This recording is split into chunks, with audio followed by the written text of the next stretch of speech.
الحمد لله نحمده ونستعينه ونستغفره ونعوذ بالله من شرور أنفسنا ومن سيئات أعمالنا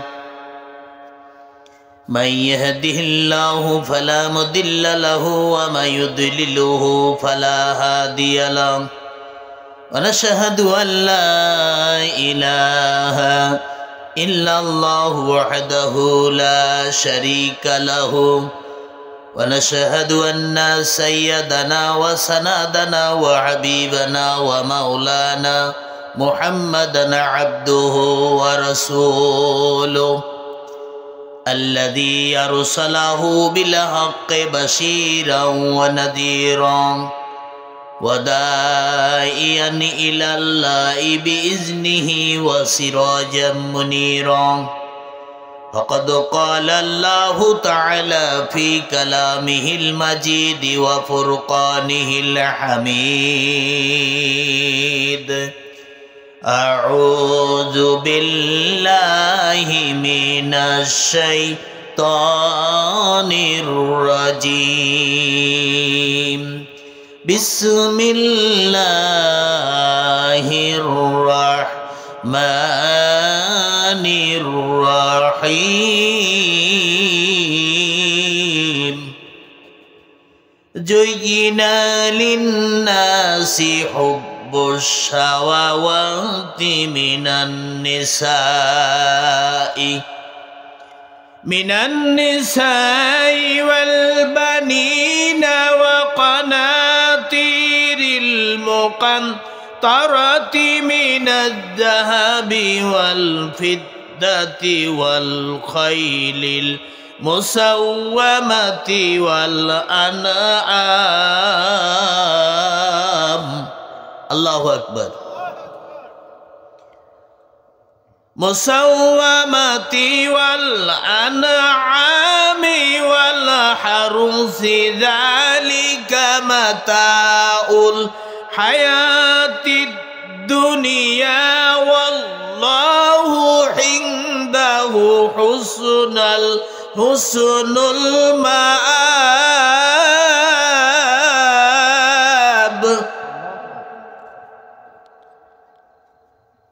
قل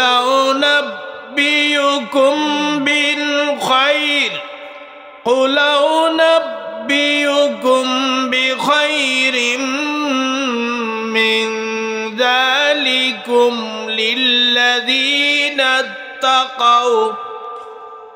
للذين اتقوا عند ربهم جنات تجري من تحتها الأنهار خالدين فيها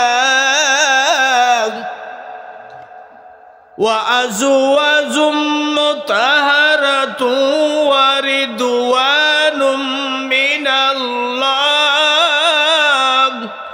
والله بصير بالعباد وقال النبي صلى الله عليه وسلم هما نارك هما جنتك وقال الله تعالى في القرآن الكريم إن الله وملائكته يصلون على النبي يا أيها الذين آمنوا صلوا عليه وسلموا تسليما اللهم سيدنا مولانا محمد وعلى آله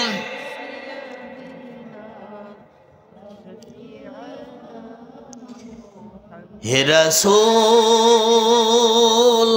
বুঝি না আমি রেখেছ বেঁধে মোরে কোন সুতায়। জানি না গোপনে কেমন করে, জানি না গোপনে কেমন করে, করেছ হৃদয়ে প্রেমের বলয়। হে রাসূল বুঝি না আমি, রেখেছ বেঁধে মোরে কোন সুতায়। আল্লাহুম্মা সাল্লি আলা মাওলানা মুহাম্মদ ওয়া আলা আলি সাইয়্যিদিনা মাওলানা। তুমি প্রিয়তম আমেনার নন্দন, কুল মাখলুকের প্রাণের স্পন্দন। তুমি বিনে সবই অন্ধকার। খোদারো আরশে যে নাম পরশে, খোদারো আরশে যে নাম পরশে, নাম মোহাম্মদ শুধু মধুময়। হে রাসূল বুঝি না আমি, রেখেছ বেঁধে মোরে কোন সুতায়। আল্লাহুম্মা সাল্লি মাওলানা মুহাম্মদ ওয়া আলা আলি সাইয়্যিদিনা মাওলানা। তোমারি নামে, তোমারি নামে আনন্দে দুলি, তোমার নামে দুনিয়া ভুলি। কি জাদু রাখা ওই নামেতে, থাকিতে দেহে প্রাণ তোমারি সম্মান, থাকিতে দেহে প্রাণ তোমারি সম্মান। দেব না লুটাতে ধুলায়। হে রাসূল বুঝি না আমি, রেখেছ বেঁধে মোরে কোন সুতায়। আল্লাহুম্মা সাল্লি আলা মাওলানা মুহাম্মদ ওয়া আলা আলি সাইয়্যিদিনা মাওলানা। লা ইলাহা লা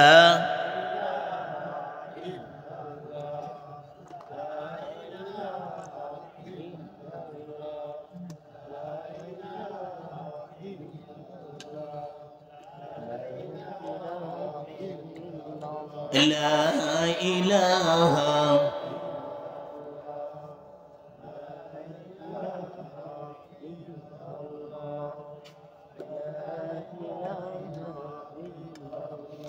سبحان الله الحمد لله لا إله سبحان الله الحمد لله لا إله إلا الله لا إله إلا الله سبحان الله لا إله إلا الله মুহাম্মাদুর রাসূলুল্লাহ সাল্লাল্লাহু আলাইহি ওয়াসাল্লাম। আলহামদুলিল্লাহি কাফা ওয়া সালামুন আলা ইবাদিহিল্লাযিনা ইসতাফা। মহিয়ান গরিয়ান সেই সর্বশক্তিমান আল্লাহ, যার শুকরিয়া আদায় করছি আমরা, যিনি আমাদেরকে এই গভীর রাত্রিতে কোরআনের কথা শোনার জন্যে, কোরআনের কথা বলার জন্যে যে আল্লাহ তাআলা একটা পরিবেশ করে দিয়েছেন। এবং কোরআনের কথা শোনার জন্য আপনাদেরকে আসার এবং বসার ধৈর্য ধারণ করার তৌফিক দান করেছেন। ক্ষমতা কার? জোরে বলি ক্ষমতা কার? আল্লাহ। কারণ আমরা যখন ক্ষমতায় যাই, ক্ষমতা যখন পায়, শুকরিয়া আদায় করবে কার? কিন্তু তারপরে দেখি ক্ষমতা পাওয়ার পরে সংসদে গিয়ে আলোচনা করে যে ধন্যবাদ জানাই মাননীয় স্পিকারকে, তাই না? স্পিকারকে ধন্যবাদ জানাই, আরো ধন্যবাদ জানাই প্রধানমন্ত্রীকে, ধন্যবাদ জানাই সেই সুযোগ্য মরহুম, সেই বলেন আর কি, উদাহরণস্বরূপ শেখ মুজিবুর রহমানের সুনামধন্য কন্যা মাননীয় শেখ হাসিনা। ধন্যবাদ জানাই আমার এলাকার বাসী যারা আমাকে ক্ষমতার আসনে বসাইছে। দেখছেন, ক্ষমতার আসনে বসাই দিছে, তাদেরকে ধন্যবাদ। একথা বলে না এগুলা যে সেই মহামানবে, সেই মহামনিবের শুকরিয়া আদায় করি, ধন্যবাদ জানাই যিনি আমাকে সৃষ্টি করেছেন, জনগণকে সৃষ্টি করে সুন্দর পরিবেশে আমাকে সম্মানের আসনে অধিষ্ঠিত করেছেন, সেই আল্লাহর শুকরিয়া আদায় করি। এই কথা বলে? 10 মিনিট 20 মিনিট 25 মিনিট স্পিকার সময় দেয়, ওদের গুণকীর্তন করতেই শেষ হয়ে যায়। কিন্তু মনিব যে আল্লাহ এত সুন্দর করে সৃষ্টি করেছেন, খালাকাল ইনসান ওয়া আল্লামাহুল বায়ান, সুন্দর করে আল্লাহ সৃষ্টি করেছেন এবং কথা বলার জন্য সেই আল্লাহই কথা বলার শক্তি দিয়েছেন। কথা ঠিক কিনা?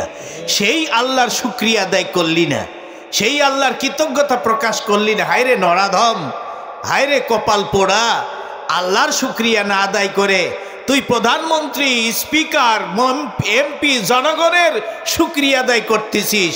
তুই একবারও চিন্তা করলি না এই জবান যদি আল্লাহ না দিত তাহলে কথা আমি বলতে পারতাম?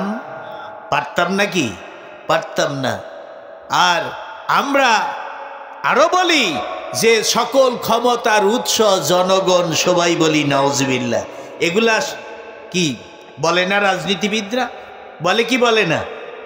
একটারপুরে মনে হয় সে জনসভায় বলে না, না ভাইরা আমার। এই জন্যেই খুব কষ্ট লাগে যে আল্লাহ বললেন আন্নাল কুওয়াতা লিল্লাহি জামিয়া, সকল ক্ষমতার উৎস হচ্ছে আল্লাহ। অথচ আল্লাহর কথা না বলে বলতিছে সকল ক্ষমতার উৎস হচ্ছে জনগণ। ইমান কি থাকবে? ইমান থাকবে? ভালো করে কন, কথায় সাড়া দিবেন, কারণ রাত অনেক হয়ে গেছে, ঘুম চাপতেই পারে। এই জন্য আমি যেভাবে চাইবো সেইভাবে আপনারা কথা বলবেন, সাড়া দিবেন। রাজি আছেন তো? নাকি চলে যাবেন? চলে যাবেন কারা কারা? আমার ফেলায় হাত তুলেন তো দেখি। যাবেন না তো কেউ? ইনশাল্লাহ সুন্দর সুষ্ঠু ছোট্ট পরিবেশে আঙ্গিকে এই যে মাহফিল, আল্লাহ যেন আমাদেরকে শেষ পর্যন্ত থাকার তৌফিক দান করেন। সবাই বলি আমিন। তাই আফসোস লাগে যে আল্লাহ রাব্বুল আলামিন এত সুন্দর করে আমাকে সৃষ্টি করলেন, সবাইকে সৃষ্টি করলেন আল্লাহ তাআলা, অথচ আল্লাহর কাছে আমরা অবনত মস্তকে কোনো সময় বললাম না আল্লাহ সকল ক্ষমতার উৎস তুমি, তোমার শুকরিয়া আদায় করছি। কি আমরা বলি? আমরা বলি না। ভাইরা আমার, যারাই বলবেন সকল ক্ষমতার উৎস জনগণ, তাদের আসলে ঈমান থাকবে না। কারণ আল্লাহ বলতেছেন সকল ক্ষমতার উৎস আল্লাহ। আন্নাল কুওয়াতা লিল্লাহি জামিয়া, সকল ক্ষমতার উৎস। জোরে বলি কে? জোর হলো না, আরো জোরে। সুতরাং ভাইরা আমার, আল্লাহ ক্ষমতার উৎস। আবার আরো বলি, আরো এমন এমন কথা বলতেছেন, বলছে কোরআনের সাথে রাজনীতির কোনো সম্পর্ক নাই। সবাই বলি নাউজুবিল্লাহ। কোরআনের সাথে সম্পর্ক নাই। যে পাগল সেও কিন্তু এই কথা বলতে পারে না, কারণ কোরআনের সাথে এমন কোনো কিছু নাই যার সম্পৃক্ত নাই। কোরআনে সব বিষয় বলা হয়েছে, রাজনীতি বলা হয়েছে, রাজনীতি সম্পর্কে, অর্থনীতি সম্পর্কে, নামাজ সম্পর্কে, মদ সম্পর্কে, গাঁজা সম্পর্কে, জেনা ব্যভিচার সম্পর্কে, পর্দা সম্পর্কে, সালাত সম্পর্কে আছে কি নাই? ভাইরা আমার সন্ধ্যার পর মাহফিল ছিলাম, আপনি এখানে তো প্রধান বক্তা। আমার দ্বিতীয় বক্তার যে সভাপতি ছিল ও নাস্তিক বলা চলে, ও ভান্ডারি করে, ও গাঁজার আড্ডায় থাকে, সে হইছে পরিচালক। আমার দেখেই আমার মেজাজটা খারাপ হয়ে গেছে। সে বলতিছে এখানে ধর্মীয় আলোচনা, কোনো রাজনীতির আলোচনা নাই। কথা শুনেই আমার রাগে আমার দাঁত কর্মর করতেছে, কারণ ধর্ম ছাড়া রাজনীতি, কোরআন ছাড়া রাজনীতি নাই, রাজনীতি ছাড়া কোরআন নাই। কথা ঠিক কিনা? রাজনীতির সাথে কোরআন 100 কে 100 একেবারে সম্পৃক্ত। আল্লাহ রাব্বুল আলামিনের কথা কি বেশ কয় কথা আয়াত দিয়ে নামাজ প্রসঙ্গে আলোচনা করে আসছি, সেখানে কথায় কথায় নামাজের মধ্যে রাজনীতি এসেছে। কথা ঠিক কিনা? যেমন আল্লাহ বলছেন, আল্লাযীনা ইম্মাক্কানাহু ফিল আরদ আকামুস সালাত ওয়া আতাবুজ যাকাত ওয়া আমরু বিল মারুফ ওয়া নাহা আনিল মুনকার। আল্লাহ বলেন, যাদেরকে আমি রাষ্ট্রীয় ক্ষমতা দিব তারা রাষ্ট্রীয়ভাবে নামাজ কায়েম করবে। সবাই বলি সুবহানাল্লাহ।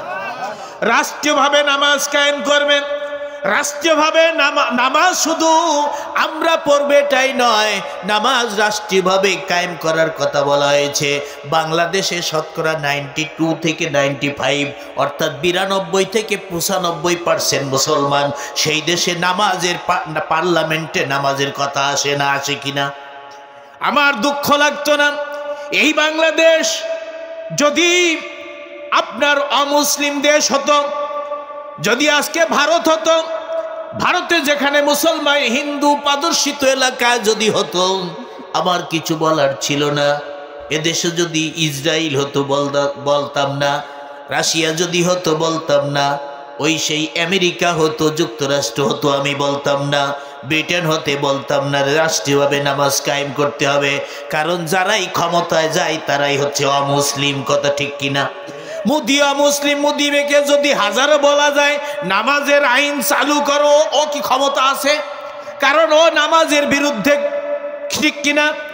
তেমনি বাংলাদেশে যারা ক্ষমতায় যাচ্ছে তারা নিজেদেরকে মুসলমান বলে দাবি করতেছে ভাইরা আবার, কিন্তু নামাজের আইন পার্লামেন্টে চালু করতে হবে এই কথা বলবেন যিনি বিপদে পড়বেন তিনি। কথা ঠিক কিনা? আপনি আমার কথাটা বুঝেন। আমি যদি বলি নামাজ হচ্ছে মুসলমানের প্রথম, মুসলমান হওয়ার শর্ত হচ্ছে নামাজ, আমলের দিক দিয়ে নামাজ হচ্ছে শর্ত। বাংলাদেশ সারা পৃথিবীর মধ্যে দ্বিতীয় বা তৃতীয় বৃহত্তম মুসলিম দেশ বাংলাদেশ। এই বাংলাদেশে কোরআনের কথা বলবো না, নামাজ কায়েম করার কথা বলবো না, পার্লামেন্টে ন্যায় বিচারের কথা বলবো না, তাহলে বলবোটা কি? বলবো কি যে মূর্তি পূজা করো? কি বলেন? এমন অবস্থা ভাইরা আমার, কোরআনের প্রশংসা করা যাবে না, নবী রাসূলের প্রশংসা করা যাবে না, প্রশংসা করতে হবে প্রধানমন্ত্রী যিনি তিনি। এত প্রশংসার প্রশংসা কিছু আসলেই আমাদের দোষেই সব শেষ হয়ে গেল, সর্বনাশ হয়ে গেল। কারণ আমাদের মধ্যে কিছু পাঁচআটা গোলাম ছিল, ওই গোলামরা কিন্তু ওদেরকে তেল মালিশ করতো। কথা ঠিক কিনা? আলেম ওলামারা দেখবেন যখন দোয়া করতো তেল মালিশ করা আলারা ওরে জান্নাতুল ফেরদাউসে দিয়ে দিত। কথা ঠিক কিনা? আছে না এরকম আলেম? আমাদের দেশে আছে না ভাইরা আমার? তারে কিন্তু কোনো সমস্যা হয় নাই। তাদের জিজ্ঞাসা যদি করা যায় নাটোরিকে বারবার জেলে যাওয়া লাগে, আপনার তো জেলে যাওয়া লাগে না, ওরা তখন কয় আমরা কায়দা করে চলি। তখন কায়দা করে চলি। ওরে কায়দা কায়দা কায়দা যেদিন বেকায়দা করে দিবে এই আব্দুল্লাহ বিন উবাই বিন সুলুলের সাথে জাহান্নামের একেবারে নিচে যখন লাত্তি মারিয়ে গাইরিয়ে দিবে, সেদিন কিন্তু টের পাওয়া যাবে কায়দা কাকে বলে। কি করলেন বলেন? সেদিন কায়দা চলবে না ভাইয়ের আমার, সেদিন কোনো কায়দা চলবে না, সেদিন বেকায়দায় পড়া লাগবে। এই জন্যে মাওলানা মতিউর রহমান নাটোরি ভয় করে না, যতই জেলে নেয় নিক তাতেও কিন্তু আল্লাহর কাছে কোনো রকমের আল্লাহ বিরোধী কোনো কাজ সমর্থন করব না, কোরআন বিরোধী কোনো কাজ সমর্থন করব না। কোরআনের যা কিছু আছে কোনো ভয় না করে, কারো হুমকি ধুমকিতে ভয় না করে, বরং কোরআনের কথা, সঠিক কথা আমাদের সমাজে বলতেই হবে। না বলবেন না যিনি বোবা শয়তান হিসেবে কিয়ামতের ময়দানে চিহ্নিত হবেন তিনি। কথা ঠিক কিনা? কারণ আল্লাহর নবী বলেছেন যারা হক কথা বলবে না কিয়ামতের ময়দানে তারা বোবা শয়তান হিসেবে চিহ্নিত হবে। শয়তানুল আখরাজ বলা হয়েছে, বোবা শয়তান হবে। আর আল্লাহর নবী যেদিন ওই মেরাজে যাচ্ছিলেন, মেরাজে যাওয়ার সময় তিনি দেখলেন একদল আলেমদেরকে শাস্তি দেওয়া হতো, জিহ্বা কেটে কাঁচি দিয়ে, আগুনের কাঁচি দিয়ে জিহ্বা কাটা হচ্ছে। জিবরাইল আলাইহিস সালাম জিজ্ঞাসা করলেন, জিবরাইল আলাইহিস সালামকে আল্লাহ রাসূল জিজ্ঞাসা করলেন, ইয়া রাসূলুল্লাহ হাবিবাল্লাহ, হে ভাই জিবরাইল, রাসূল জিজ্ঞাসা করছেন, ভাই জিবরাইল, এদেরকে এই সুন্দর সুন্দর চেহারার মানুষ জিহ্বাকে আগুনের কাঁচি দিয়ে কাটা হচ্ছে কেন? জিবরাইল আলাইহিস সালাম বললেন, ইয়া রাসূলুল্লাহ হাবিবাল্লাহ, আপনার উম্মতের মধ্যে যারা আলিম ছিল, এক শ্রেণীর যারা আলেম ছিল, এই আলেমগুলো হক কথা বলে নাই, সঠিক কথা বলে নাই, বলেছে কিন্তু আমল করে নাই। কেউ বলেছে এমন কি আমল করে নাই। ওরা যে হক কথা বলতে চুপচাপ ছিল, আল্লাহ তাআলা ওদেরকে এইভাবে শাস্তি দিবেন, যেটা আপনাকে আল্লাহ তাআলা দেখাই দিলেন। লা ইলাহা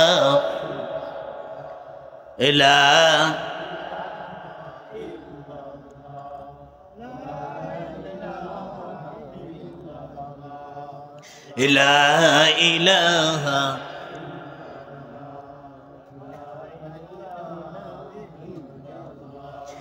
লা ইলাহা ইল্লাল্লাহু মুহাম্মাদুর রাসূলুল্লাহ। সেই কোরআনের বিচার আমাদের দেশে দরকার আছে কি নাই? কারণ দেখেন, যে দেশে 92 থেকে 95% মুসলমান, সেই দেশের মুসলমানের মধ্যে বাদবাকি যারা আছে তারা কি নির্যাতিত হচ্ছে মুসলমানের কাছে? আল্লাহ শুকরিয়া, এই যে কিছুদিন আগে যে আপনার বাংলাদেশ স্বাধীন হলো না, নতুন করে স্বাধীন হলো। আর এই স্বাধীনে প্রায় 1600 থেকে 2000 তরু তাজা যুবকরা প্রাণ দিল। কথা ঠিক কিনা? সাইদ নামের যুবক রংপুরে কিভাবে যে গুলি কর, কারণ আমরা ন্যায়ের পথে আছি, জুলুমকে উৎখাত করে দেওয়ার জন্য আমরা দাঁড়িয়ে গেছি। সুতরাং তোদের যদি সহ্য না হয়, তোদের বরদাস্ত যদি তোরা না করিস, তাহলে আজকে আমাকে গুলি কর, তারপরেও তোরা জালিমের কাছে মাথা নত করব না। কথা ঠিক কিনা? ভাইরা আমার, বন্ধুরা আমার, সেই কোরআনের আইন যদি চালু না হয়, তাহলে কিয়ামতের ময়দানে এই মুসলমানদেরকে জবাব দেওয়া করতে হবে কি হবে না? আর ওরা বদমাইশ যারা জালিম, তারা কিন্তু বলে এদেশে কোরআনের আইন চালু হলে হিন্দুদের ভারত ধরা লাগবে। তাই ধরা লাগবে নাকি? না, ধরা লাগবে না। কারণ স্বাধীন হলো যেদিন, 5ই আগস্ট স্বাধীন হলো, ওই দিন রাত্রে আমার ছেলেও দেখা গেছে কয়েকখান মোটর সাইকেল নিয়ে আমার এলাকা দিয়ে সারা রাত ধরে পাহারা দিছে মন্দির। কারণ ওই সুযোগে ওই জালিমেরা কিন্তু মূর্তি ভেঙ্গে কিন্তু মিডিয়ায় দেখাবে যে ক্ষমতায় জালিমের, অর্থাৎ জালিম সরকারের পতনের সঙ্গে সঙ্গে এরা কি করছে, সব মূর্তিগুলো ভাঙ্গে দিছে। এইগুলো মিডিয়ায় তারা দিবে, জানাবে, কিন্তু সেই সুযোগ ওরে হয় নাই, কারণ যারা স্বাধীন করেছে তারাই কিন্তু মূর্তি পাহারা দিছে। কথা ঠিক কিনা? এই জন্যে এদেশে যদি কোরআনের আইন চালু হয়, কোরআনের পার্লামেন্ট চালু হয়, তাহলে কিন্তু হিন্দু ভাই হোক আর অন্য ধর্মীয় ভাই হোক, তারা খুব শান্তিতে বাস করতে পারবে, যে শান্তি ভারতেও পাওয়া যাবে না। খোলাফায়ে রাশেদার সোনালি দিন যে কেন ফিরে আসে না, সকলে পেয়ে তার অধিকার, কেন যে প্রাণ খুলে হাসে না। খোলাফায়ে রাশেদার সোনালি দিন যে কেন ফিরে আসে না, সকলে পেয়ে তার অধিকার, কেন যে প্রাণ খুলে আসে না। ধুলির আসনে বসে ওমরের রাজ্য শাসন যে করেছে, ওজিও ওমরের শাসনে কোনদিন কেউ কি না খেয়ে মরেছে, সেই ওমরের শাসন আর কোনদিন এই জমিনে আর হবে না। খোলাফায়ে রাশেদার সোনালি দিন যে কেন ফিরে আসে না, সকলে পেয়ে তার অধিকার, কেন যে দিন ফিরে আসে না। কত যে দুঃখে ধরা ভরা দুনিয়ার, আর তো পারি না সহিবার, ও জিও চারিদিকে চলে শুধু হাহাকার, অন্যায় শাসন আর অবিচার, সেই শাসনের চির অবসান, সেই শোষণের চির অবসান, কোনো দিন আর কি হবে না। খোলাফায়ে রাশেদার সোনালি দিন যে কেন ফিরে আসে না, সকলে পেয়ে তার অধিকার, কেন যে প্রাণ খুলে হাসে না। কথা ঠিক কিনা? দিন আজকে দেখেন, সে কথা বলছিলাম যে নামাজের ওয়াজ করতে যায়ও রাজনীতি আসে। এই জন্যে যারা আজকে বলতিছে যে কোরআনের সাথে রাজনীতির কোনো সম্পর্ক নাই, আমি বলি কোরআনের প্রেক্ষাপটে ওদের ঈমানও নাই। আছে নাকি? আল্লাহ রাব্বুল আলামিন সূরা মায়েদার ৪৪, ৪৫, ৪৭ নম্বর আয়াতের শেষের দিকে বললেন, যদি বিশ্বাস হয় না বা না হয়, সূরা মায়েদার ৪৪, ৪৫, ৪৭ নম্বর আয়াতের শেষের অনুবাদগুলো আপনারা পড়ে দেখেন। আল্লাহ বলছেন, মাল্লামি হাকুম বিমা আনজালাল্লাহু ফাউলাইকা হুমুল কাফিরুন ওয়া মাল্লামি ইয়াহকুম বিমা আনজালাল্লাহু ফাউলাইকা হুমুজ জালিমুন ওয়া মাল্লামি ইয়াহকুম বিমা আনজালাল্লাহু ফাউলাইকা হুমুল ফাসিকুন। রব্বুল আলামিন বলেন, আল্লাহর বিধান দিয়ে যারা ফয়সালা করে না তারা কাফির। পরের আয়াতে বলছেন, আল্লাহর নাজিলকৃত বিধান দিয়ে যারা ফয়সালা করে না তারা জালিম। আল্লাহর বিধান দিয়ে যারা ফয়সালা করে না তারা ফাসিক। কোন দলে আমরা যেতে চাই বলেন ভাইয়ের আমার? আমাদেরকে যে দলেই আমরা যাব সেই দলেই কিন্তু আমাদেরকে শাস্তি দেওয়া হবে। আমরা হয় জালেম হব, না হয় কাফের হব, না হয় ফাসেক হব। আজকে যারা মুসলমান বলে এই সমস্ত কোরআনের বিরুদ্ধে কথা বলতিছে, যে কোরআনের সাথে রাজনীতির কোনো সম্পর্ক নাই, কোরআনের কোনো রাজনীতি নাই, এই সমস্ত কথা যারাই বলবে তারা আসলে বেঈমান হয়ে যাবে। কথা ঠিক কিনা ভাইরা আমার, বন্ধুরা আমার? তাই আল্লাহর দরবারে শুকরিয়া আদায় করছি যে আল্লাহ তাআলা এই গভীর রাত্রে কোরআনের কথা শোনার জন্য আপনাদেরকে বসে থাকার তৌফিক দান করেছেন। সেই আল্লাহর শুকরিয়াতে আমরা সবাই বলি আলহামদুলিল্লাহ। সমস্ত দরুদ ও সালাম পথের দিশারি রহমাতাল লিল আলামিন বিশ্বনবী জনাবে মুহাম্মদুর রাসূলুল্লাহ সাল্লাল্লাহু আলাইহি সাল্লামের জন্য যিনি ক্ষমতায় আসার পরে মানুষকে সাধারণ ক্ষমা করে দিলেন। কথা ঠিক কিনা? মক্কা বিজয় যখন হলো, মক্কা বিজয়ের আগে তো রসুলকে নির্যাতন করা হয়েছে, রসুলকে তাইফের ময়দানে ক্ষত বিক্ষত করা হয়েছে, আবার উহুদের ময়দানে তাকে বেহুশ করে দেওয়া হয়েছে, বিভিন্ন জায়গায় বিভিন্নভাবে রসুলের উপর জুলুম করা হয়েছে, সাহাবীদের উপর জুলুম করা হয়েছে, এমনকি মক্কার বুড়ি পর্যন্ত রসুলের কষ্ট দিতে দূরে থাকে নাই। ভাইরা আমার, বন্ধুরা আমার, সেই রসুল যখন মক্কা বিজয় করলেন, মক্কা বিজয় করার পরে ওরা বুঝলো যে আমাদের আর রক্ষা নাই, মক্কাবাসীর কুরাইশদের আর রক্ষা নাই, কারণ আমরা রসুলকে যেভাবে জ্বালাইছি এই জ্বালানোর কারণে আমাদেরকে সব শেষ করে দিবে। কারণ 10,000 সৈন্য নিয়ে মক্কা বিজয় যখন করতেছে তখন আমাদের আর রেহাই নাই। তখন তারা করছে কি, মক্কা ছেড়ে বিভিন্ন গুহায় পলায়ন শুরু করেছে। বিশ্বনবী মুহাম্মদুর রাসূলুল্লাহ সাল্লাল্লাহু আলাইহি সাল্লাম মক্কা বিজয় করেন। তিনি মক্কার ঘরের যত মূর্তি ছিল, মূর্তির ঘরে এক একটা বাড়ি মারে আর বলে জাল হাক্কু ওয়া জাহাকাল বাতিল ইন্নাল বাতিলা কানা জাহুকা। হক এসেছে, বাতিল বিদায় নিয়ে চলে গেছে, বিদায় নিয়ে চলে যাক। আর হক যখন আসে তখন বাতিল এমনি ভাবেই বিদায় নিয়ে চলে যাবে। ভাইরা আমার, বাংলাদেশে তো তাই দেখলাম আমরা। 5ই আগস্টে যখন নতুন করে স্বাধীন হলো, জালিমেরা সব কয় পালাবো না, পালাবো না, পালাবো না। তো এখন কোথায় আছিস? পালালি কে? ওরা কয় পালাবো না, ওরা কয় জামাত ইসলামের জঙ্গি রক্ষাটা কত কিছু কয়। এখনো যারা আছে তারা কয়ে বেড়াচ্ছে, কারণ ক্ষমতায় যাওয়ার অভিলিপ্সা কিন্তু মানুষের কাটতিছে না, অভিলিপ্সায় তারা পাগল হয়ে গেছে। ওরা বলল পালাবো না, পালাবো না, কিন্তু পালালো ঠিকই, কিন্তু যাদের পালানোর কথা ছিল তারা কিন্তু পালায় নাই।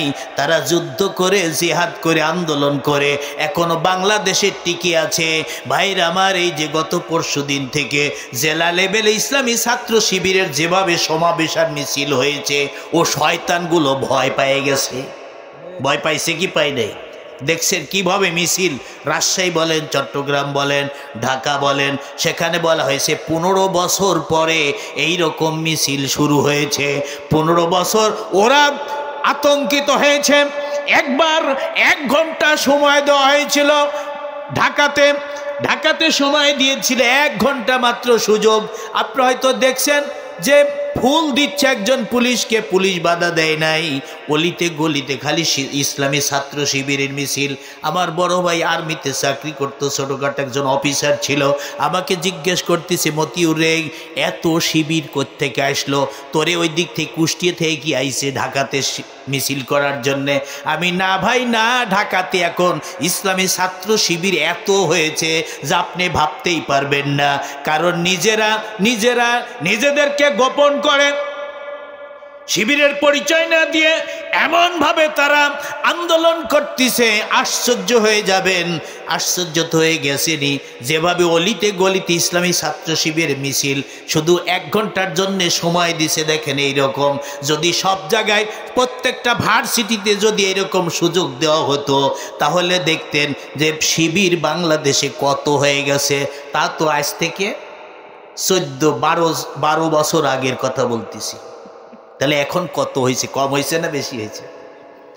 এই জন্য ভাইয়ের আমার, এরা জান দিয়ে প্রাণ দিয়ে স্বাধীন করলো। তাই রসুল যেমন মক্কা বিজয় করার পরে কাউকে মারলেন না, হত্যা করলেন না, সবাইকে সাধারণ ক্ষমা করে দিলেন।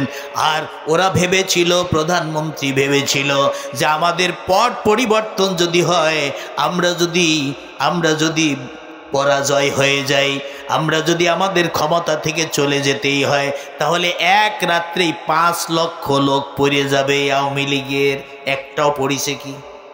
একটা পড়ে নাই।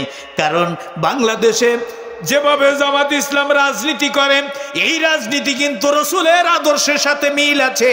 রসুল যেমন এত কষ্ট পাওয়ার পরেও সাধারণ ক্ষমা করে দিয়েছেন, আর বাংলাদেশে যারা জামাত ইসলাম তারাও সাধারণ ক্ষমা করে দিয়ে সবাইকে ভাই হিসাবে, বন্ধু হিসাবে কাছে টেনে নিচ্ছেন। কথা ঠিক কিনা? এই জন্য আল্লাহ বলেছেন, ওয়ামা আরসালনাকা ইল্লা রাহমাতাল লিল আলামিন। আল্লাহু আকবার। আল্লাহ রাব্বুল আলামিন বলেন, হে রাসূল, আপনাকে পৃথিবীর জন্য শান্তির দূত করে পাঠাইছি, রহমাতাল লিল আলামিন করে পাঠিয়েছি, যার কারণে সেই সময় মক্কা বিজয় হয়ে গেল, তাড়াতাড়ি করে মদিনা ইসলামী স্টেট কায়েম করলেন। আজও যদি মুসলমানেরা সংসদ হয়, মুসলমানেরা ঠিক হয়, মুসলমানেরা বলাই শুরু করেছে, দেশের জনগণ বলাই শুরু করেছে, সব দলের দেখা শেষ, অবশিষ্ট আছে জামাত ইসলাম বাংলাদেশ। এই জন্য ভাইরা আমার, আমি রাজনীতির সাথে কোরআনের যে সম্পৃক্ত আছে এটাই বোঝানোর জন্য এত কথা আপনাদেরকে বললাম। এখন আমি সেই দিকে চলে যাব। আজকে চলে যাব সেই মা বোনদের কথা কিছু আলোচনা করব। আল্লাহ তাআলা কয়েকটা বিষয়ে এই দুনিয়ায় সুখ শান্তির ব্যবস্থা করে দিয়েছেন, সেই বিষয়ে আমি আলোচনা করব তো। মা বোনেরা আছে না পর্দায়? মা বোনেরা আছে, অনেক আসছে। আমি সেই কথাই বলবো। সূরা ইমরানের 14 নম্বর 15 নম্বর আমি তেলাওয়াত করেছি। আল্লাহ বলছেন, সবাই পড়ি, আউযু বিল্লাহি মিনাশ বিসমিল্লাহির রাহমানির রাহিম। যুইনা লিন্নাসি বুশাওয়াতি মিনান নিসাই ওয়াল বানিনা ওয়াল কানাতিরিল মুকান্তারাতি মিনাজ যাহাবি ওয়াল ফিদ্দাতি ওয়াল খাইলিল মুসাওয়ামাতি ওয়াল আনআমি ওয়াল হারস যালিকা মাতাউল হায়াতিদ দুনিয়া ওয়াল্লাহু ইনদাহু হুসনুল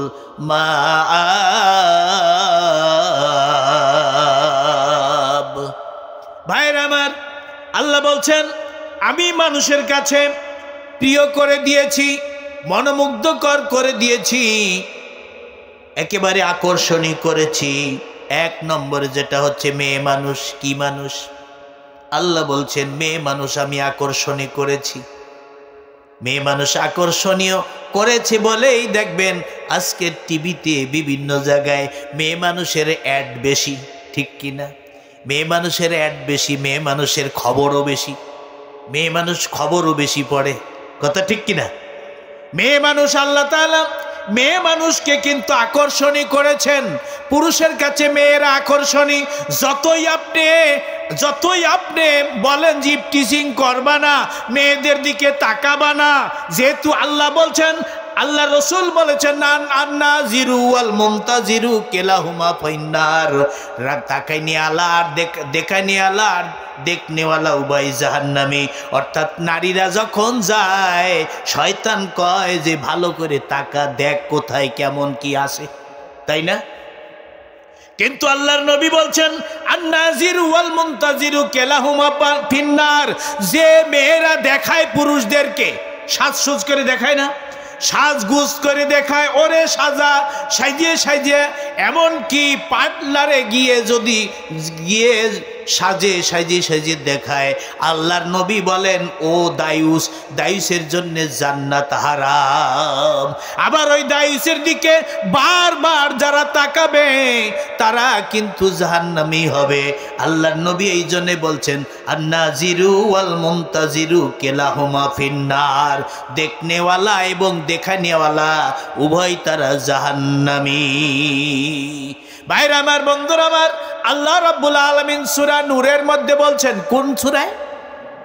সূরা নূরের মধ্যে আল্লাহ বলছেন, কুল্লিল মুমিনাতি ইয়াগদুদনা কুল্লিল মুমিনিনা ইয়াগুদ্দুনা মিন আবসারিহিম ওয়া ইয়াহফাযু ফুরুজাহুম যালিকা আসকালাহুম। আল্লাহ রাব্বুল আলামিন সূরা নূরের মধ্যে বলছেন, হে ঈমানদাররা, হে মুমিনেরা, ভাইরা, আমরা যারা কোরআনের মাহফিলে এসেছি, আমরা মুমিন না অমুমিন? আমরা সবাই মুমিন। মুমিন বলে যখন দাবি করি, নামাজ যদিও না পড়ি, মুমিন বলে দাবি করি। কি কন? হ্যাঁ, আল্লাহর নবী বলেন, মান তারাকা সালাতা মুতাআম্মিদান ফাকাদ কাফার। যারা ইচ্ছাকৃতভাবে নামাজ ছেড়ে দিল, তারা কি হয়ে গেল? তারা কাফির হয়ে গেল। আমরা মুমিন। হ্যাঁ, আমরা মুমিন। নামাজ না পড়লে কি হবে? আমারে মন ঠিক আছে নাকি? আছে না এরকম কিছু? হ্যাঁ, নামাজ না পড়লে কি মন ঠিক আছে? মন ঠিক আছে তো ওই যে ওই রকমই হলো। আরে আর মানে ওই যে এক পাগল আসতিছে ল্যাংটা হয়ে, কয় ল্যাংটা হলে কি হবে? ও বস্তু আছে ওর মধ্যে, তাই না? কয় না, কয় বস্তু আছে। বস্তু তো যা আছে তা তো দেখাই যায়, হ্যাঁ, দেখাই যাচ্ছে। সুতরাং ওর মধ্যে বস্তু নাই। হ্যাঁ, নামাজ না পড়লে নামাজ নাই, ইমান নাই, ইমান নাই, মুসলমানও নাই, মুসলমানও নাই, সে চলে গেছে ওই দলে। আল্লাহ নবী এই জন্য বলছেন, মান তারাকা সালাতা মুতাআম্মিদান ফাকাদ কাফারা। যারা ইচ্ছাকৃতভাবে নামাজ ছেড়ে দিল, তারা কাফির হয়ে গেল। বিশ্ব নবী আরো বলেছেন, বুখারী মুসলিম শরীফে বলেছেন যে সাবাতু জিল্লুহুমুল্লাহু লা জিল্লা ইল্লা জিল্লাহু ইমামে আদিল। আল্লাহর নবী বলেন, হযরত আবু হুরায়রা রাদিয়াল্লাহু তাআলা আনহু থেকে বর্ণিত, আনিন নবী সাল্লাল্লাহু আলাইহি সাল্লাম قال সাবাতু জিল্লুহুমুল্লাহু লা জিল্লা ইল্লা জিল্লাহু ইমামে আদিল ওয়া শাব্বুন নাশা ফি ইবাদাতিল্লাহি তাআলা ওয়া রাজুলুন কলবু মুআল্লাকুন ফিল মাসাজিদ। আল্লাহর নবী বলেন, 7 শ্রেণীর মানুষদেরকে কিয়ামতের দিন আল্লাহর আরশের নিচে ছায়া দেওয়া হবে। কয় শ্রেণী? জোরে বলি, কয় শ্রেণী? 7 শ্রেণী। আরেকটু জোরে বলি, কয় শ্রেণী? মুখস্থ করে যাব আমরা। কি রাজি আছি না? মুখস্থ করে 7 শ্রেণীর মধ্যে 1 শ্রেণী হচ্ছে প্রথম শ্রেণী, প্রথম কাতারে যিনি হবেন তিনি হচ্ছেন ইমামে আদিল, ন্যায় বিচারক। হ্যাঁ, কি বিচারক? আমারে বাংলাদেশের মতো মনে বিচারক না, পাপ নাই, কিছু নেই, অপরাধ নাই, কজে নারী ধর্ষণকারী। হ্যাঁ, কি সাইদি সাহেবের বেদবি করে নেই? সাইদি সাহেবের সঙ্গে সাইদি সাহেবের বিরুদ্ধে অভিযোগ করে নেই? কয় যে নারী ধর্ষণকারী। আল্লাহু আকবার। যে একটা আল্লাহর বড় ওলি, ঠিক কিনা? আল্লাহর বড় ওলি, আর তার সম্পর্কে এই নাস্তিক মতবাদ যারা করে, ওরা সাইদি সাহেব আল্লামা দেওয়ান শাহ সাইদি রহমাতুল্লাহ আলাইহি তার বিরুদ্ধে বলেছেন উনি নারী ধর্ষণকারী, পরের গরু লুণ্ঠনকারী, কত কিছু বলেছে। হ্যাঁ, হায় হায় রে, আস্তাগফিরুল্লাহ। অথচ এরা এত কিছু বলেছে বলেও শেষ কর, তারপরেও ভ্যাকসিন দিয়ে শেষ করে দেওয়া হয়েছে, হত্যা করা হয়েছে, শহীদ করে দেওয়া হয়েছে। কথা ঠিক কিনা ভাইরা আমার? তাই বলছি, প্রথম শ্রেণী হচ্ছে ইমামে আদেল, ন্যায় বিচার যিনি করবেন তিনি হচ্ছেন বিয়ে কিয়ামতের ময়দানে আল্লাহর আরশের নিচে ছায়া লাভ করবেন। আর এই মানুষটাই হবে জান্নাতের প্রথম সারির ব্যক্তি, যিনি ন্যায় বিচার করবেন। আমাদের দেশে বিচারক যারা, তারা এমনকি ঘুষখোর, বদখোর, আবার কত কিছু, তা বলার না। চাকরিতে প্রমোশন হওয়ার যে যত ইসলামী আন্দোলনের বিরুদ্ধে কথা বলছে, তার প্রমোশন বাড়ছে না কমছে? তার প্রমোশন বাড়া হয়েছে।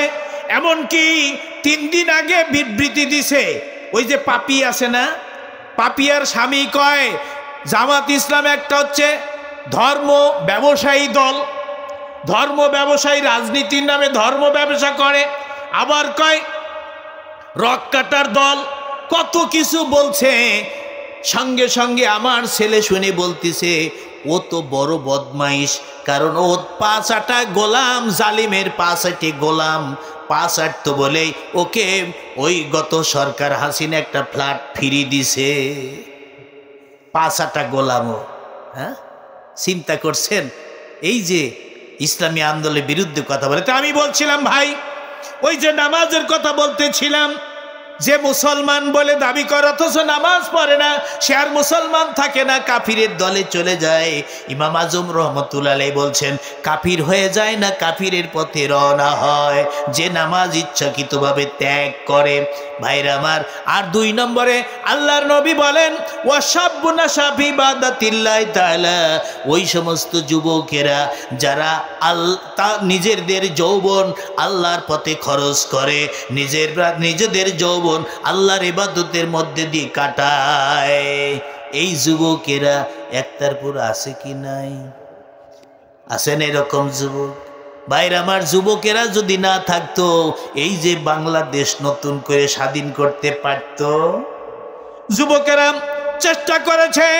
আল্লাহ কোরআনে যেখানে বলা হয়েছে, ওয়ালা তাহিনু ওয়ালা তাহজানু ওয়া আনতুমুল আউলাউনা ইন কুনতুম মুমিনিন, আল্লাহ তাআলা ঘোষণা দিলেন যে তোমাদের চিন্তার কোনো কারণ নাই, দুঃখের কারণ নাই, দুর্বলের কোনো কারণ নাই, চিন্তার কোনো কারণ নাই, তোমরাই বিজয় হবে।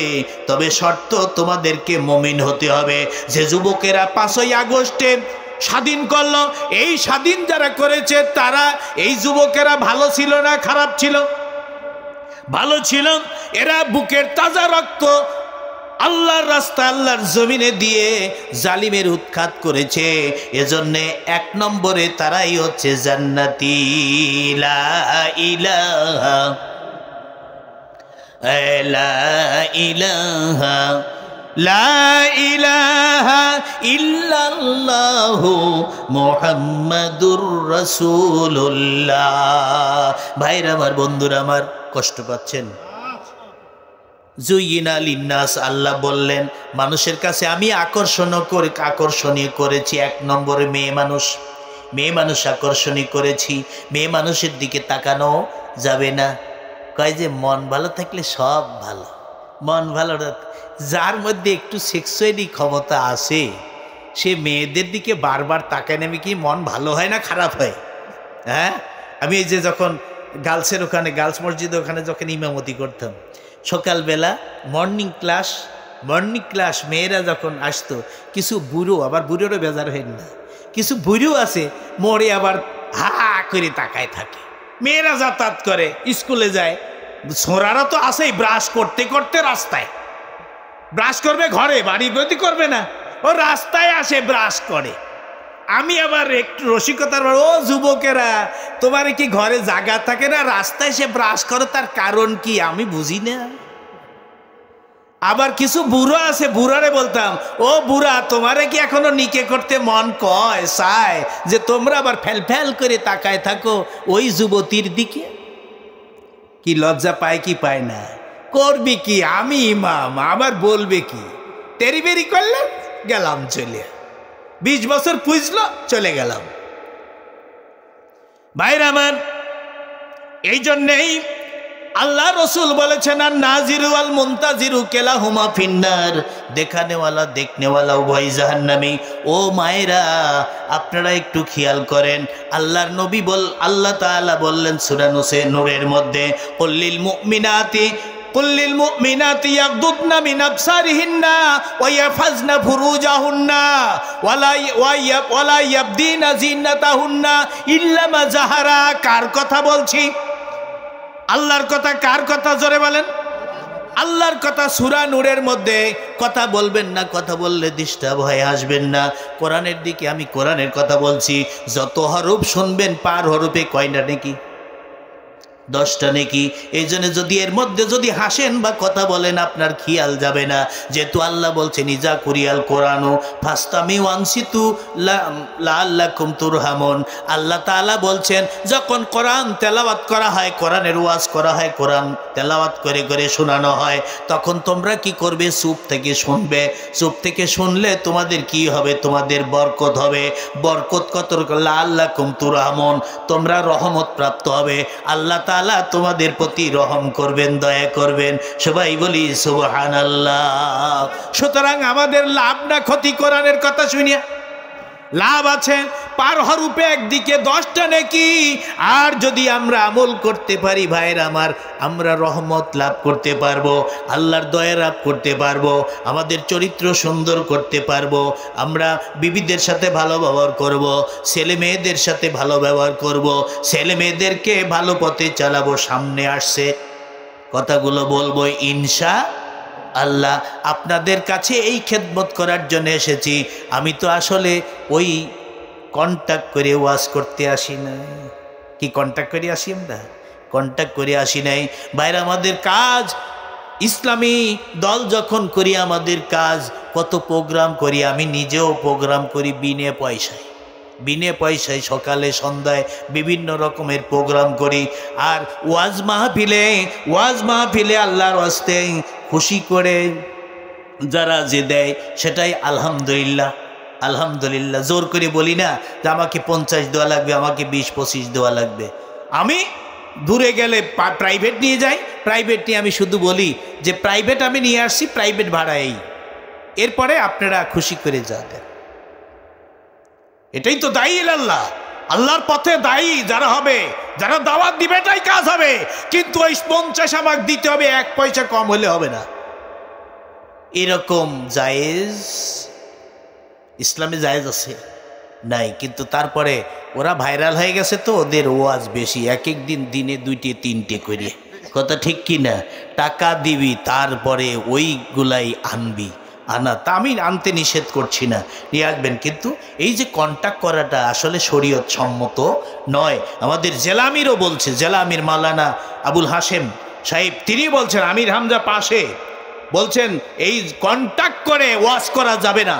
যারাই আপনারা বক্তা, আমাদের মাজলিসের মুফাসসিরিন, আমি তো জেলা সহসভাপতি, আমি আমাদের বলছে আপনারা সবাই বক্তা, কিন্তু খবরদার কন্ট্যাক্ট করে দোয়া করবেন না। কন্ট্যাক্ট করে করা মানেই আপনার রিজিক জোর করে নিচ্ছেন। এই জোর করে রিজিক নেওয়া যাবে না। আল্লাহ যেটা আপনার বরাদ্দে রাখবে সেটাই যথেষ্ট। কথা ঠিক কিনা? এই জন্যে আমরা কন্ট্যাক্ট করি না। তাই বলছিলাম যে কথা সেটা হচ্ছে, আল্লাহ বললেন মহিলাদেরকে, বললেন মহিলা মুমিনদেরকে, বললেন আগে বললেন পুরুষদেরকে, পুরুষদেরকে আল্লাহ তাআলা বললেন হে নবী পুরুষ মুমিনদেরকে বলে দাও যে তারা যেন তাদের চোখটাকে নিম্নগামী করে, অর্থাৎ পথে ঘাটে মেয়েরা চলাই তো স্বাভাবিক, কথা ঠিক কিনা? কিন্তু ফ্যাল করে যদি তাকাও তাও হবে না, তোমাদের চোখটাকে নিম্নগামী করতে হবে, আর তোমাদের লজ্জাস্থানকে সুন্দর করতে হেফাজত করতে হবে। কার কথা? জোরে বলি কার কথা? আবার নারীদের ক্ষেত্রে বলছেন ও মুসলিম নারীরা, মুমিন নারীরা, ও মুমিন মা বোনেরা, আমি বলছি মা বোনেরা, আল্লাহ বলতেছেন খবরদার তোমরা চোখটাকে কি করে এমন সেমন করে তাকাবা না, তোমাদের চোখটাও নিম্নগামী করবে। বলতে পারেন পুরুষেরা না নিম্নগামী করবে, নারীর আবার করবে কেন?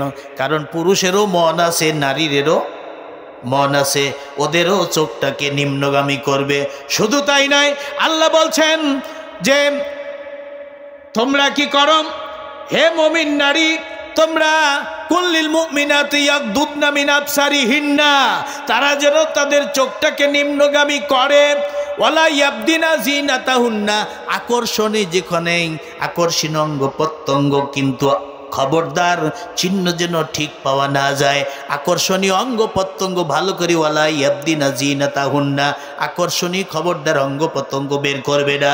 ওয়ালা ইয়াবদিনা জিনাতাহুন্না ইল্লা মা যাহারা, কেবলমাত্র যা বের করা যায় তা, সেটা হচ্ছে মুখমণ্ডল আর হাতের কবজি, হাতের এইটুক আর পায়ের তালু, এইটুক বের করা জায়েজ আছে। তারপরেও আল্লাহর নবীও কিছুটা ইঙ্গিত দিয়েছেন। তারপরে শরীয়ত বলছে যদি ফিতনার আশঙ্কা থাকে তাহলে মুখমণ্ডল বেঁধে চলাই ভালো। ভাইয়ের আমার এমন অবস্থা হয়েছে, হিতে বিপরীত হয়ে যাচ্ছে, এমনভাবে মুখ ঢেকে বোরকা দিয়ে, বোরকা তো প্রায় একই রকম বোরকা, নিজের বউ যদি আরেকজনের হাত ধরে চলে যায় টের পাওয়া যাবে পাওয়া? আমার মেয়েও যদি চলে যায় আরেক ছেলের হাত ধরে টের পাওয়া যাবে না কে যাচ্ছে, কারণ সবই একরকম। ধরবেন কি? কিন্তু আসলে ইমান বলে কুল্লিল মুমিনাতি, মুমিন নারীদেরকে বলে দিন, মুমিন নারী তাহলে মুমিন আল্লাহ তাআলা শর্ত আরোপ করেছেন, মুমিন নারীদেরকে বলছেন খবরদার তোমরা ফেল করে তাকাবে না পুরুষের দিকে, তোমরা তোমাদের চোখটাকে নিম্নগামী করবে। ওয়ালা ইয়াবদিনা জিনাতাহুন্না, আকর্ষণীয় অঙ্গ প্রত্যঙ্গ খবরদার আগলা করবা না, আগলা করবা না। ইল্লামা জাহারা, কেবলমাত্র যা বের করা যায়, স্বাভাবিক কাজকর্মের সময় হাত কবজি পর্যন্ত বের করে না করলে হয় না, কাজ করা যায় না। আবার মুখমণ্ডল বের করা জায়েজ, যদি ফিতনার আশঙ্কা না থাকে বের করা জায়েজ, তাছাড়া বের করা যাবে না। আল্লাহ তাআলা বললেন মেয়ে মানুষদেরকে আকর্ষণীয় করেছি তোমাদের কাছে, পুরুষের কাছে আকর্ষণীয় করেছি। এক নম্বর কথা, 6টা পয়েন্ট আছে। প্রথম পয়েন্ট হচ্ছে জুইনা লিন্নাস হুব্বু শাওয়াতি মিনান নিসা, নারীদেরকে তোমাদের কাছে আকর্ষণীয় করেছি। আল্লাহ রাব্বুল আলামিন নারীদের সম্পর্কে এত কথা কোরআন মজিদে বলেছেন, খবরদার তোমরা নিজেদের সাজসজ্জা করে খবরদার বের হবে না। কিন্তু আমরা দেখি যে অনেক নারী আছে সাজসজ্জা করে তারা বের হয়ে পড়ে, আবার যদি মাস্ক পরে, মুখে মাস্ক পরে যদি বেরিয়ে চলে যান, কিন্তু আপনার বাপও টের পেল না, আপনার মাও টের পেল না, আপনার স্বামীও টের পেল না, আপনি আরেকজনের হাত ধরে চলে গেলেন। এরকম হচ্ছে কি হচ্ছে না? এরকম হচ্ছে। সুতরাং এগুলো করা যাবে না, কারণ আপনি ইমানদার হিসাবে আপনার খবরদার বেগানা পুরুষের হাত ধরা যাবে না, হাত ধরে যাবেন তাও যাওয়া যাবে না। তাদের সাথে মত বিনিময় করবেন, প্রেম বিনিময় করবেন, চলবে না। পরকিয়া করবেন তা চলবে না, কারণ এইগুলো যদি শালীনতার মধ্যে থাকে সেই সমাজে শান্তি থাকবে কি থাকবে না? সেই সমাজে শান্তি আসবে যদি এইগুলো পরেজ থাকা যায়, অন্যায় থেকে যদি দূরে থাকা যায়, সমাজে অবশ্যই শান্তি আসবে। ব্যক্তি, পরিবার, সমাজে শান্তি আসবে, নইলে কিন্তু শান্তি আসবে না। আল্লাহ রাব্বুল আলামিন 2 নম্বরে বলতেছেন যে ওয়াল বানিনা ওয়াল কানাতিরিল মুকান্তারাতি মিনাজ যাহাবাত। 2 নম্বরে বললেন তোমাদের সন্তান সন্ততি। ওয়াল বানিনা বলতে সন্তান, ছেলে মেয়েদেরকে বলা হচ্ছে। আল্লাহ রাব্বুল আলামিন কোরআন মাজিদে সূরা আল মুনাফিকুনের মধ্যে বলছেন ইয়া আইয়ুহাল্লাযীনা আমানু লা তুলহিকুম আমওয়ালুকুম ওয়ালা আওলাদুকুম আন যিকিরিল্লাহ ওয়া মান ইয়াফআল যালিকা ফাউলাইকা হুমুল খাসিরুন। আল্লাহু আকবার। আল্লাহ রাব্বুল আলামিন বললেন হে ঈমানদাররা, তোমাদের মাল সম্পদ, তোমাদের সন্তান সন্ততি যেন আল্লাহর ইবাদত থেকে অমনোযোগী করে না দেয়, গাফিল করে না দেয়। যারাই আল্লাহর ইবাদত থেকে গাফিল হয়ে যাবে, ধন সম্পদের লোভে পড়ে, সন্তান সন্ততির লোভে পড়ে, তাহলে নিশ্চয়ই তারা ক্ষতিগ্রস্ত হবে, তারাই জাহান্নামী হবে।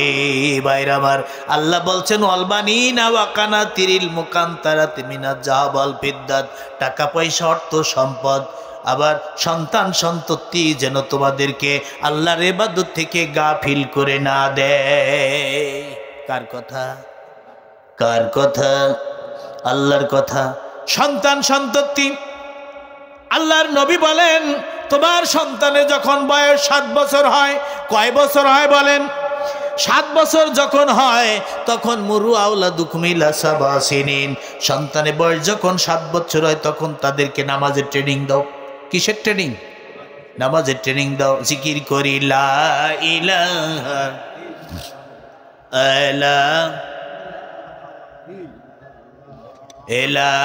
ইলাহা সুবহানাল্লাহ আলহামদুলিল্লাহ লা ইলাহা ইল্লাল্লাহ সুবহানাল্লাহ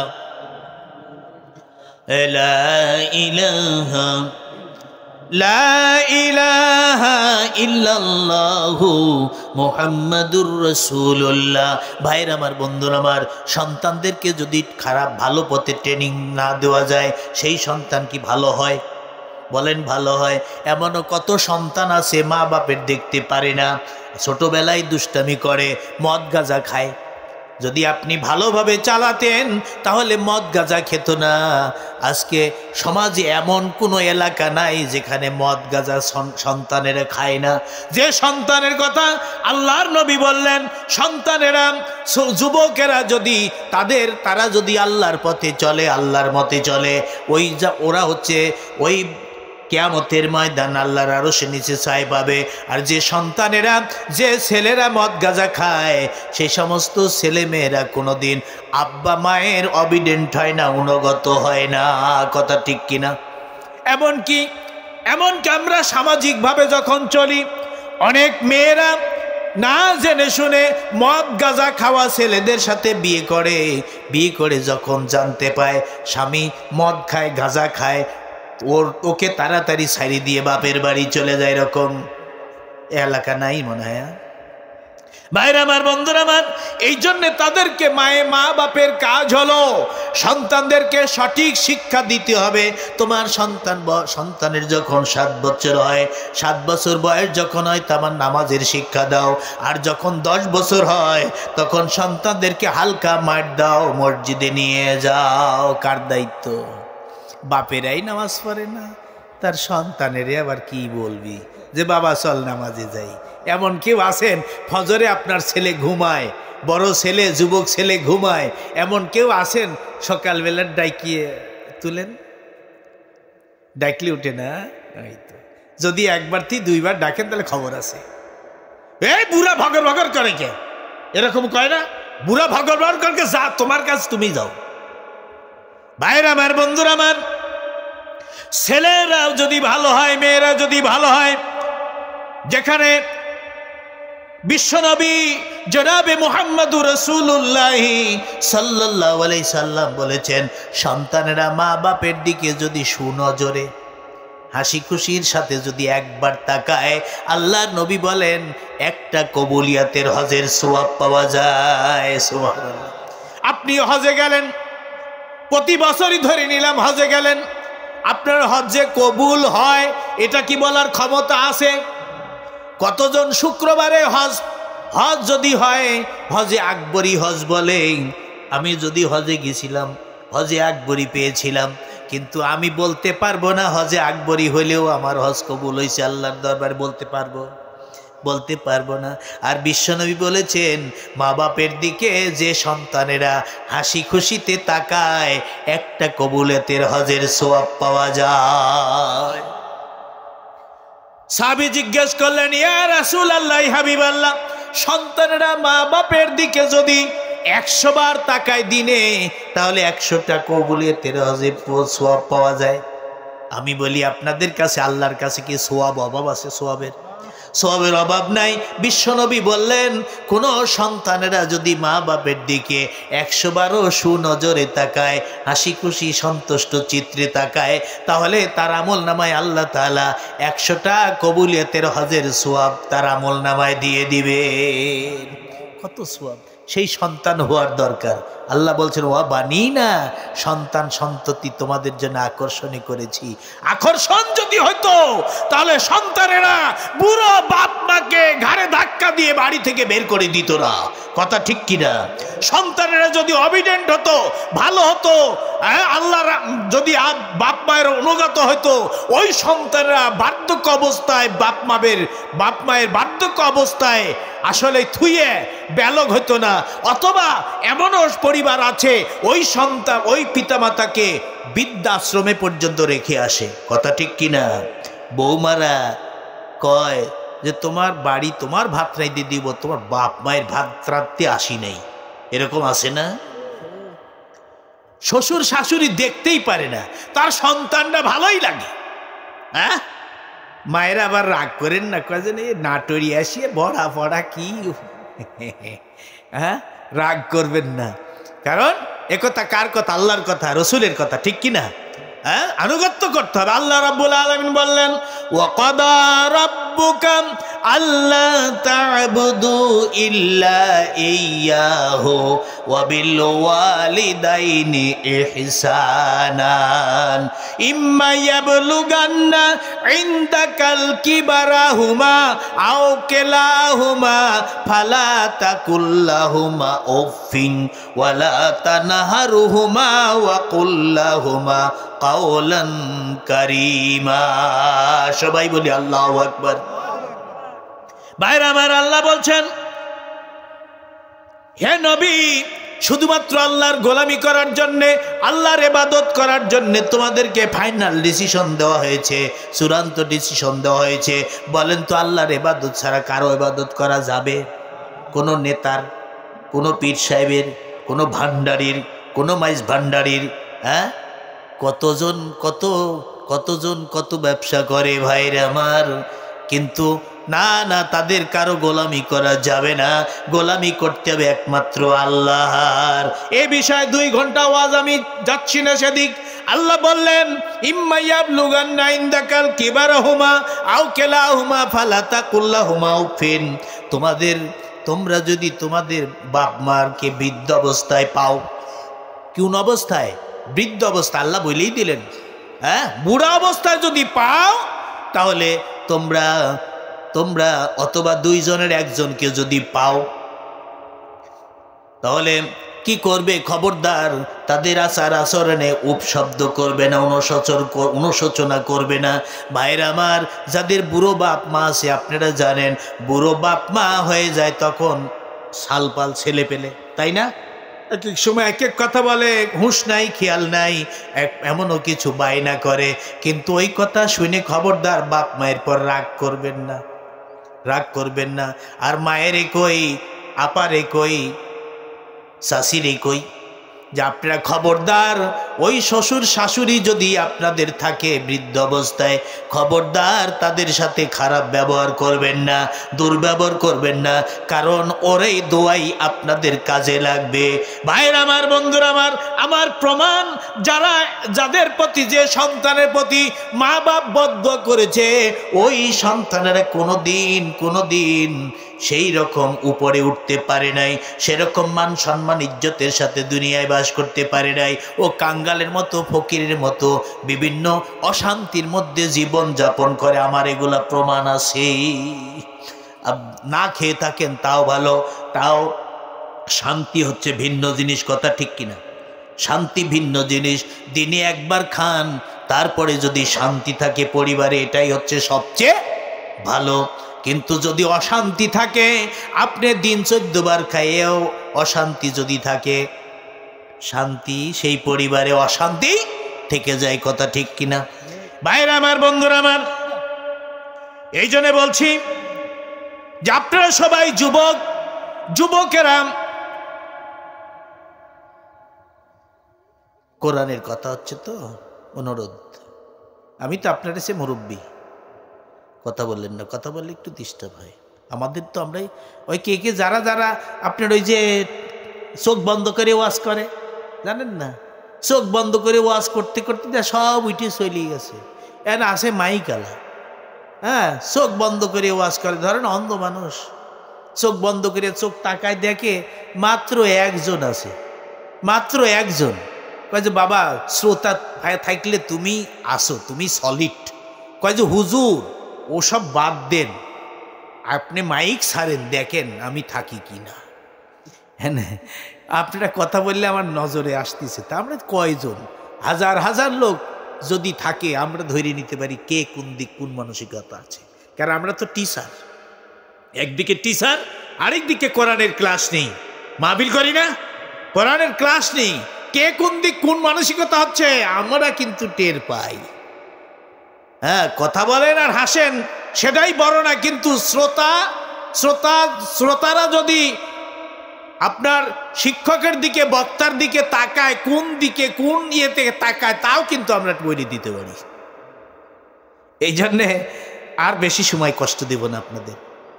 এ সময় তো হয়েই গেল, 12টায় শেষ। হ্যাঁ, আমি তো কেন বলে 1 শব্দ নিয়ে চলতেছি, 2 শব্দ বানিয়ে না, সন্তান সন্ততি। ভাইরা আমার, বন্ধুরা আমার, মা বাপ কি জিনিস? আপনারা একটু চিন্তা করেন, একটা হাদিসের দিকে যাই, বলবো হাদিসটা বলবো ভাইরা আমার। হযরতে জুরাইজ নামে আল্লাহর নবী বলেন, হযরত আবু হুরায়রা থেকে হাদিস বর্ণনা করেছেন হযরত আবু হুরায়রা রাদিয়াল্লাহু তাআলা আনহু, বনি ইসরাইলের মধ্যে একজন আবেদ ব্যক্তি ছিল। কি ব্যক্তি ছিল? খেয়াল করেন যুবক, কি ব্যক্তি? আবেদ ব্যক্তি। ওই যে আপনারা খেয়াল করেন কোন ব্যক্তি? আবেদ ব্যক্তি, নাম জুরাইজ। কি নাম বলেন? যারা একটু হাসি হাসি মুখ তারা কি জুরাইজ মনে রাখবে না? জুরাইজ নামের একজন আবেদ ব্যক্তি, খুব ইবাদত করে এবং একটা ঘরই তৈরি করা আছে তার। সে একটা ঘরই তৈরি করেছে, তৈরি করে ইবাদত করে সেইখানে। কষ্ট পাচ্ছেন না? খুব সুন্দর, আপনাদের জানার দরকার। এগুলা সবার কাছে পাবেন না, যারা পড়া আছে তারা জানে। হযরতে জুরাইজ রাহমাতুল্লাহ আলাইহি একজন আল্লাহর ওলি। তিনি ইবাদত করার জন্য একটা ঘর নির্মাণ করেছেন। শুধু ওই ঘরের মধ্যে দিনরাত ইবাদত বন্দি করেন। এই ইবাদত বন্দি করার সময় পাশে অসুস্থ মা বলছে, সন্তানকে ডাকতে, জুরাইজ জুরাইজ জুরাইজ, তিনবার ডাক দিছেন। জুরাইজ কিন্তু নামাজের মধ্যে আছে, ইবাদতের মধ্যে আছে। জুরাইজ চিন্তা করতেছে, নামাজ পড়বো না মায়ের ডাকে সাড়া দিব? কি পরীক্ষা না এটা পরীক্ষা। হযরতে জুরাইজ রাহমাতুল্লাহ আলাইহি তিনি মায়ের ডাকে সাড়া দিলেন না, ইবাদত করতেই লাগলেন। মা হঠাৎ করে বরদোয়া করলো, জুরাইজ আল্লাহ যেন তোকে বেশ্যের মুখ না দেখায়, যেন মৃত্যু দেয় না। দোয়াটা কি ভালো না খারাপ? আল্লাহর দরবারে কিন্তু মায়ের দোয়া কবুল হয়ে গেছে। ও ভাইরা আমার, ও যুবকেরা আমার, যদি এখন আপনারা মা বাপের সাথে বেয়াদবি করেন, তাহলে কিন্তু ওই মা বাপ যদি একবার যদি আপনাদের বদদোয়া করে, আপনাদের নসিব খারাপ হয়ে যাবে, নসিব খারাপ হয়ে যাবে। যতই টুকটুকে বউ নিয়ে আসেন, ওই বউ কিন্তু কিছুই করতে পারবে না, ওই দোয়া কাটাতে পারবে না। ওই দোয়া কাটাতে গেলে মা বাপের পা ধরে গুড়মুড় করে পা ধরে কাঁদতে হবে, নইলে ক্ষমা পাবেন। হযরতে জুরাইজের মা যখন এই কথা বলল, হে জুরাইজ, তোকে যেন বেশ্যের মুখ না দেখায় আল্লাহ মৃত্যু দেয় না। বেশ্যে তো বুঝেন নাকি? পরকিয়া। জুরাইজ কানে শুনেছেন, শোনার পরে ইবাদত বন্দেগী করেছে। শত্রু জেগে গেছে, তার প্রশংসা কিন্তু চতুর্দিকে ছড়ায় গেছে। জুরাইজ আল্লাহর আবেদ হয়ে গেছে, আল্লাহর ইবাদত বন্দেগী করে সময় কাটায়। এই কিছু শত্রু পয়দা হয়েছে। শত্রুরা কয়, জুরাইজের এত প্রশংসা, সমাজে এই প্রশংসা তো মাইনে নেওয়া যাচ্ছে? কি বলেন? যে ভালো কাজ করে তার শত্রুও আসে। শত্রুতা শুরু হয়ে গেছে। এবার শত্রুরা, যারা কিছু মক্কেল মাতব্বর শত্রু হয়ে গেছে, এই শত্রুরা কি করে জুরাইজের বদনাম করবে?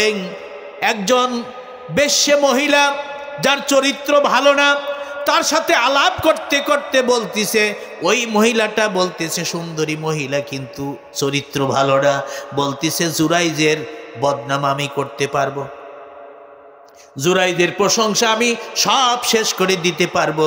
সবাই বলি নাউজুবিল্লাহ। কিভাবে করবা?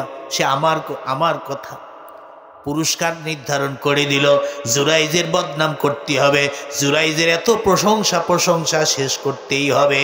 কারণ ওই যে মায়ের বদদোয়া লাগবে কি লাগবে না?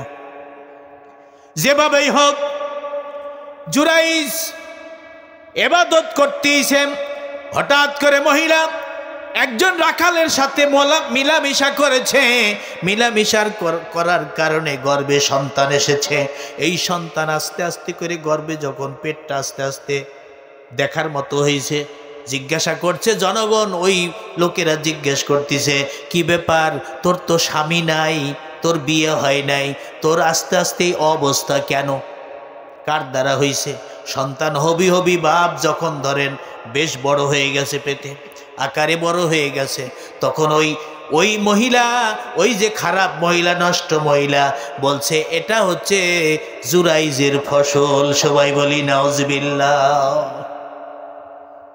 আশ্চর্য হয়ে গেছে। এবার গর্ভে সন্তান জন্মগ্রহণ করেছে। সন্তান জন্মগ্রহণ করার পরে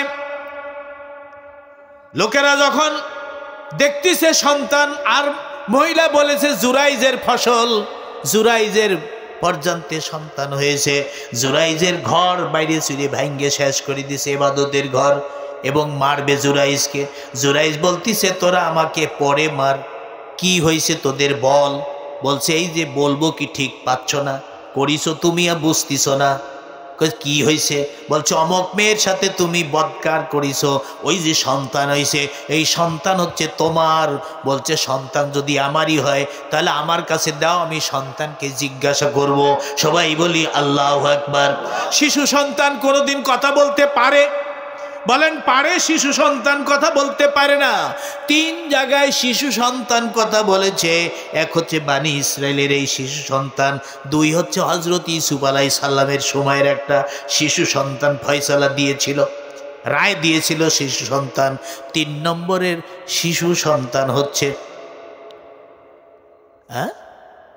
3 নম্বরের শিশু সন্তান হচ্ছে যে 1 নম্বর হচ্ছে বানি ইসরায়েল, 2 নম্বর হচ্ছে হযরত ইউসুফ আলাইহিস সালাম, আর 3 নম্বর হচ্ছে ঈসা আলাইহিস সালাম।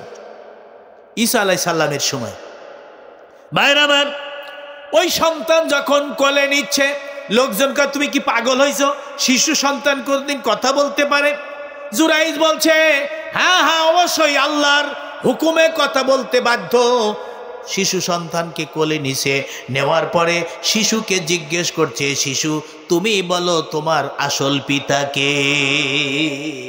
শিশু সন্তানের জবান খুলে গেল। সবাই বলি আল্লাহু আকবার। তুইজ্জু মান তাশাউ ওয়া তুজিল্লু মান তাশাউ বিয়াদিকাল খায়র।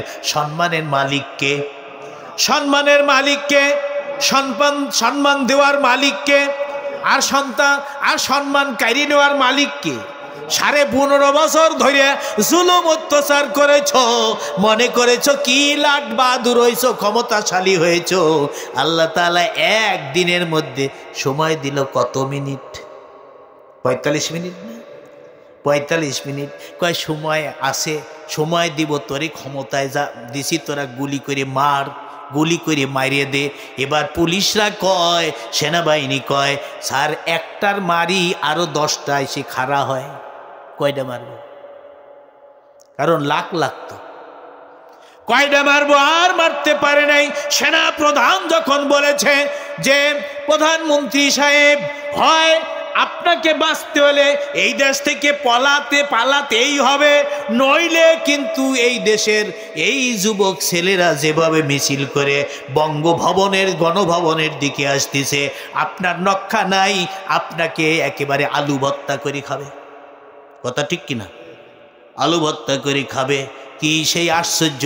পরে যাই হোক, ভারতে তার জয়ের সাথে কথাবার্তা বলে 45 মিনিট সময়, কয় মিনিট ওদিক বিরিয়ানি অপেক্ষা করতেছে, দুপুরের খাওয়া, হ্যাঁ লাঞ্চের খাওয়া, বিরিয়ানি, কত রকমের খাবার আইটেম, তার খাবার অপেক্ষা করতেছে।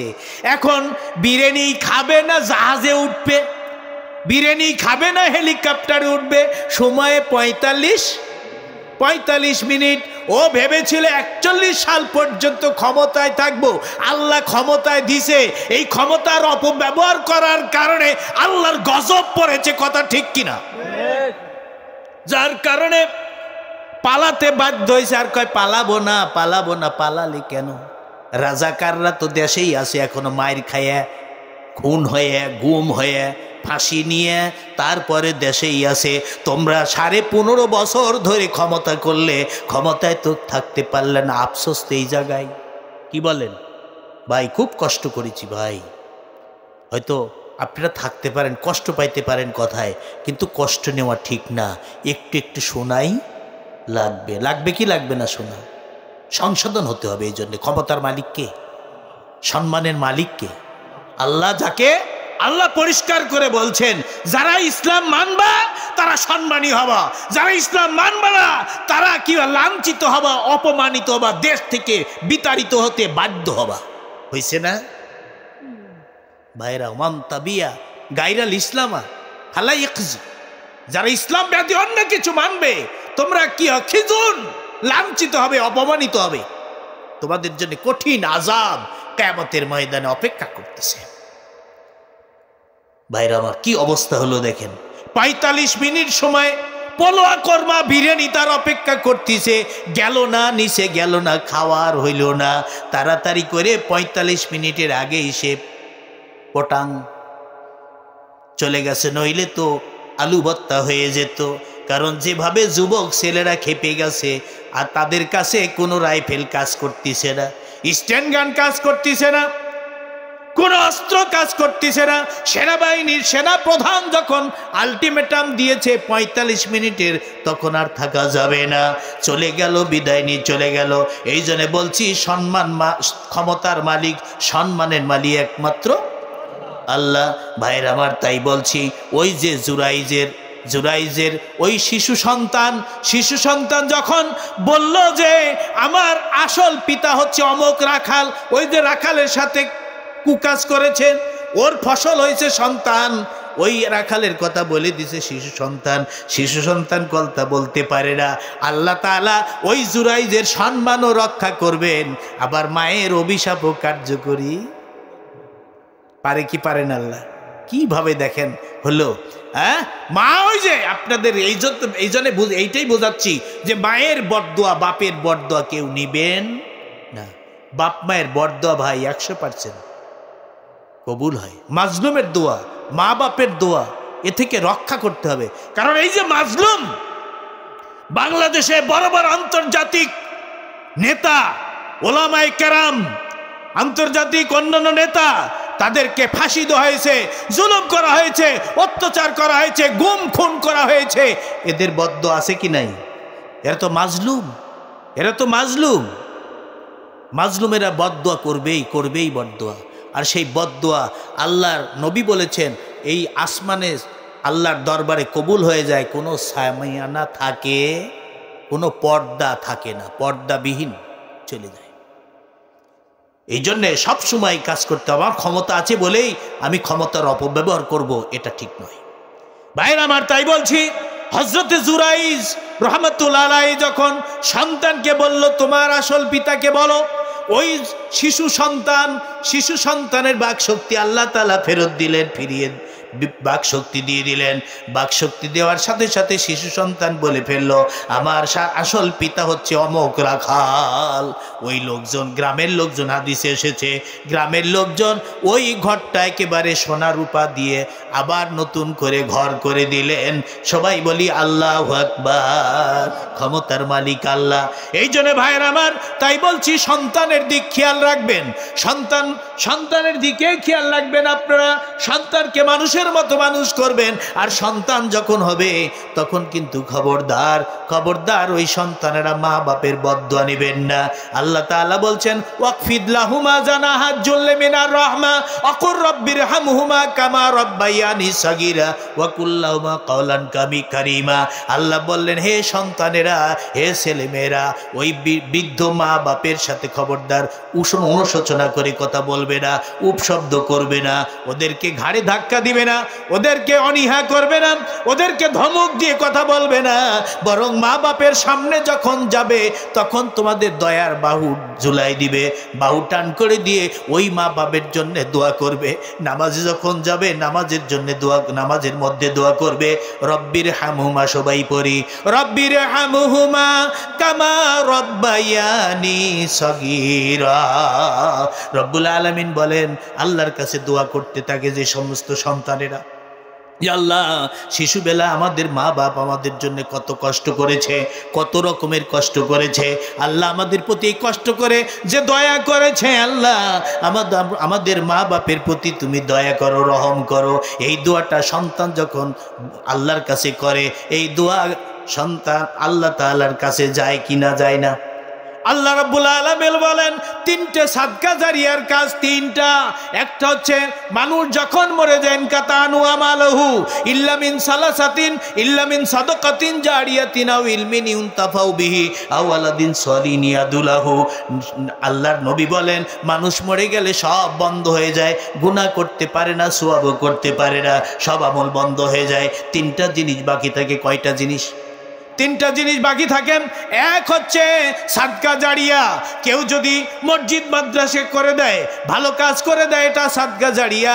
দুই নম্বর হচ্ছে কেউ যদি বই পুস্তক এমন সুন্দর সুন্দর কোরআন হাদিসের প্রেক্ষাপটে তাফসির বই পুস্তক লিখে যায়, সেই বই পুস্তক পড়ে বা তাফসির পড়ে মানুষ উপকৃত হয়ে হেদায়েত লাভ করে।